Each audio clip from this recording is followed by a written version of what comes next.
제가 가장 자주 쓰는 방법인데 경쟁사 URL 적용 시 이미 경쟁사에서 쓰고 있는 타겟팅이 최적화 완료가 되어 있기에 타겟을 잡는 데 효율성을 좀 더 높일 수 있습니다.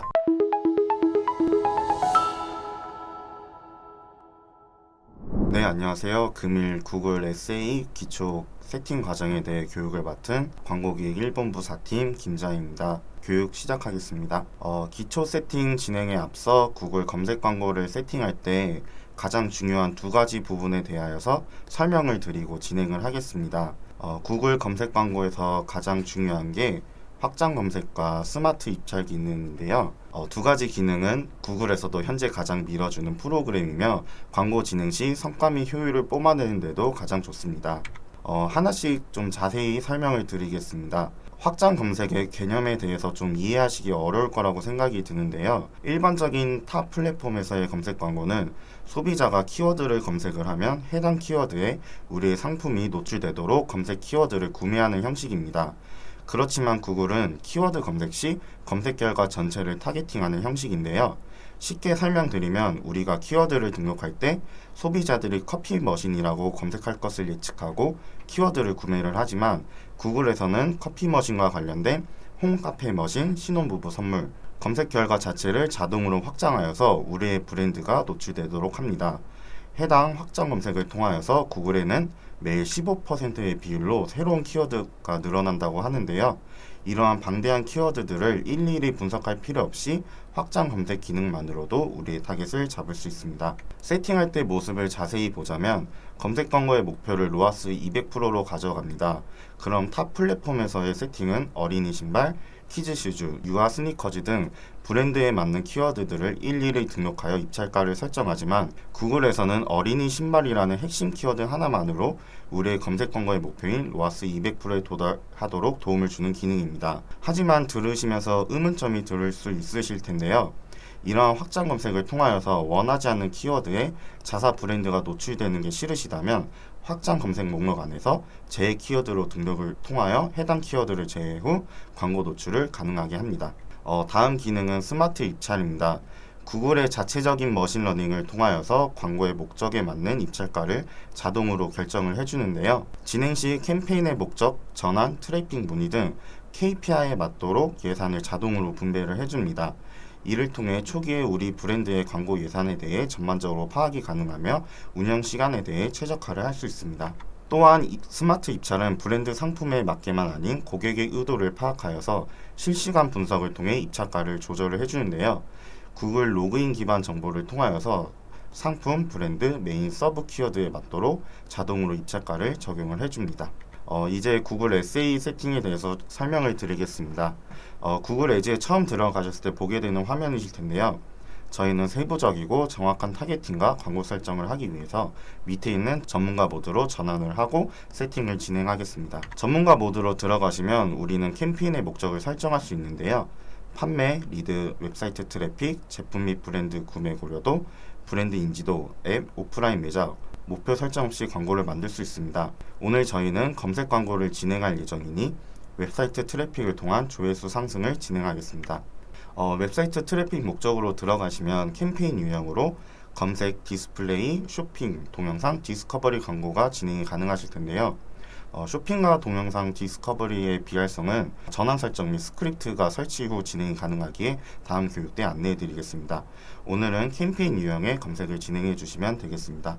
캠페인 유형을 진행 시 처음 나타나는 화면인데요. 캠페인명은 본인이 알아보기 편하게 보통 광고의 목적으로 써주시면 됩니다. 저는 구글 검색 광고를 교육 중이니 구글 검색 광고로 캠페인명을 설정을 하였고요. 캠페인명을 설정 후 검색 네트워크에만 광고가 뜰 건지 구글에 포함된 디스플레이 네트워크에도 광고가 노출이 될 건지 선택이 가능합니다. 저는 보통 디스플레이 네트워크, 즉 유튜브나 다양한 플랫폼에도 노출되도록 설정을 하고 진행을 합니다. 다음 단계로 타겟팅할 위치가 설정이 가능합니다. 저는 당연히 대한민국에서 광고를 진행할 거니 대한민국을 설정하는데요. 만약에 대표님들이 브랜드가 해외 사이트를 보유하고 있거나 해외 광고를 진행하고 싶으시면 다른 국가를 추가하시고 언어에도 국가에 맞는 언어를 추가하시면 자동으로 노출이 가능하도록 합니다. 다음은 검색 광고뿐만 아니라 구글 광고를 진행 시 가장 중요한 부분이라고 생각이 드는데요. 바로 잠재 고객 설정입니다. 잠재 고객 설정을 통해서 어느 정도 브랜드에 맞는 고객에게 타겟팅이 가능합니다. 예시로 볼 수 있는 화면을 가져왔는데요. 제 관심사인 축구를 검색하면 구글에서 저절로 축구 키워드와 관련된 구매 의도 및 잠재 고객의 타겟층을 분류하여서 나타내 줍니다. 여기서 본인에게 맞는 구매 의도 및 잠재 고객을 추가하도록 합니다. 검색란 옆에 보시면 찾아보기 기능을 통해서도 구글에서 제공하는 세부적인 타겟층들을 확인하여서 추가 삭제 진행이 가능합니다. 앞서 전달드렸듯 잠재 고객 설정은 중요한 부분이므로 시간이 좀 걸리시더라도 초기에 세팅을 잘 해두셔야 구글 내에서 해당 잠재 고객을 기반으로 운영 최적화가 설정이 되기에 좀 꼼꼼히 진행하시는 걸 추천드리겠습니다. 추가적으로 잠재 고객 설정 시에 편한 방법으로는 새 통합 잠재 고객 설정으로 들어가셔서 만드시는 방법인데요. 검색에 브랜드와 관련된 검색어를 입력 후 추가하는 방식과 제가 가장 자주 쓰는 방법인데 경쟁사 URL을 추가를 합니다. 경쟁사 URL 적용 시 이미 경쟁사에서 쓰고 있는 타겟팅이 최적화 완료가 되어 있기에 타겟을 잡는 데 효율성을 좀 더 높일 수 있습니다. 다음은 예산 및 입찰 방법 설정입니다. 캠페인 1일 예산으로는 광고비에 맞게 월 예산을 분배하여서 설정을 해주시면 됩니다. 근데 제가 운영했던 경험으로는 초기 3만원에서 5만원 정도로 진행하였을 때 효율이 가장 좋았습니다. 그리고 예산 설정하실 때 주의하실 점이 있는데요. 초기 하루 예산을 3만원을 설정을 하셨더라도 캠페인 자체가 5일 동안 운영 최적화 기간을 가지기 때문에 2배로 광고비가 소진이 될 수 있습니다. 예를 들면 3만원으로 등록을 하였더라도 최적화 기간의 2배인 6만원이 소진이 될 수도 있습니다. 해당 부분을 고려하여서 처음에 세팅을 조심해서 해주시는 게 좋습니다. 입찰 방법의 최대 클릭당 입찰가 한도 설정하는 부분이 있는데요. 해당 부분은 처음에 진행 시 설정을 좀 안 해두는 게 좋습니다. 그 이유는 운영 최적화 기간 동안 한도가 설정되어 있으면 노출이나 클릭수가 좀 타 경쟁사에 밀릴 수 있기에 초기에는 한도 없이 진행을 하고 추후 캠페인이 안정화되고 나서 CPC를 확인하신 후에 입찰가를 설정을 해주시는 게 좋습니다. 다음은 광고 그룹 설정입니다. 광고 그룹명 또한 알아보기 쉽게 캠페인명과 동일하게 하는데요. 그 이유는 구글 검색 광고 자체가 앞서 설명드렸듯 확장 검색 기능을 통하여서 매우 다양한 키워드의 노출을 도움을 줍니다. 그러므로 굳이 여러 그룹으로 나눠서 진행을 할 필요가 없습니다. 그러므로 우리가 알아보기 쉽게 캠페인명과 동일하게 세팅을 진행합니다. 그리고 그룹 안에서 키워드를 설정할 수 있는데요. 보이시는 것처럼 관련 서비스나 제품, 자사 홈페이지, 경쟁사 홈페이지 키워드를 자동으로 매칭해 주기 때문에 진행하고 싶은 키워드를 추가 작업 진행하면 됩니다. 마지막으로 랜딩 페이지를 넣어 주신 후에 광고 제목과 설명을 입력을 합니다. 광고 제목은 최대 15개, 설명은 4개가 등록이 가능한데요. 기본적으로 교차되면서 광고 제목과 설명이 노출이 되는데 꼭 필요하신 문구는 고정 기능을 통하여서 설정을 해두시면 해당 문구는 항상 광고에 뜨도록 할 수 있습니다. 그리고 문구 설정 시 오른쪽 위에 광고 효력을 예측을 해주는데요.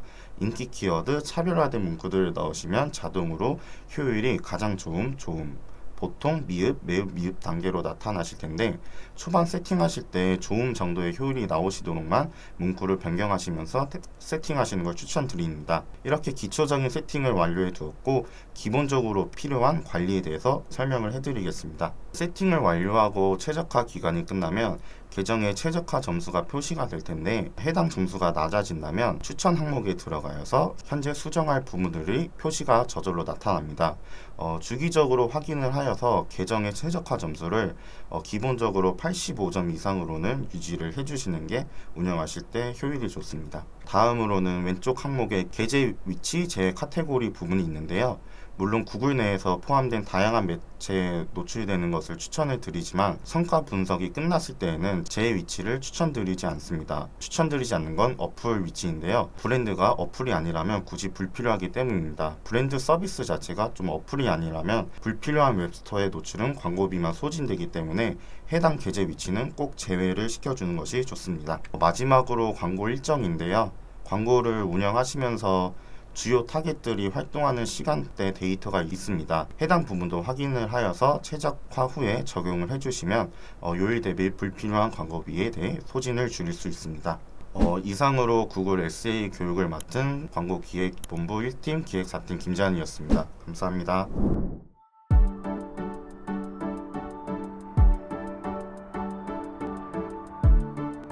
구독과 좋아요는 컨텐츠 제작에 힘이 됩니다.